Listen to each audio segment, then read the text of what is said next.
So you have seen that inheritance is a good thing. It prevents code duplication and allows us to reuse code.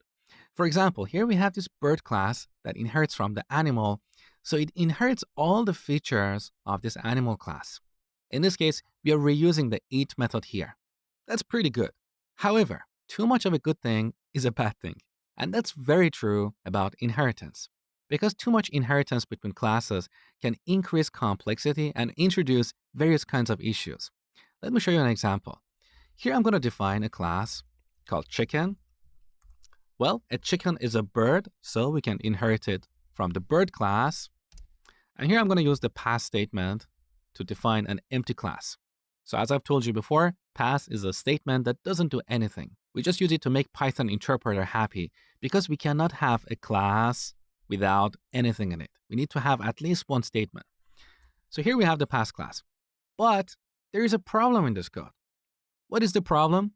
Well, the chicken class inherits all the features of the bird class, but a chicken cannot fly. So with this implementation, I can create a chicken object and call the fly method on it. So this is an example of inheritance abuse. Another example of inheritance abuse is around the concept of employees.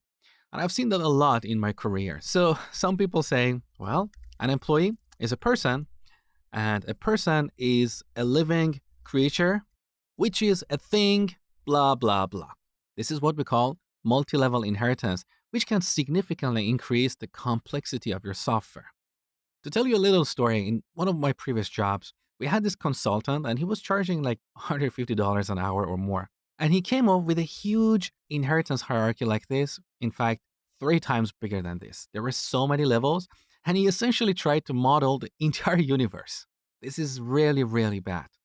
Just because an employee is a person and a person is a living creature in the real world doesn't mean you should have classes like this in your software. The methods you add in your classes are there to solve a business problem. That is the focus of your software. So just because an animal can eat in the real world doesn't mean your animal class should also have the eat method.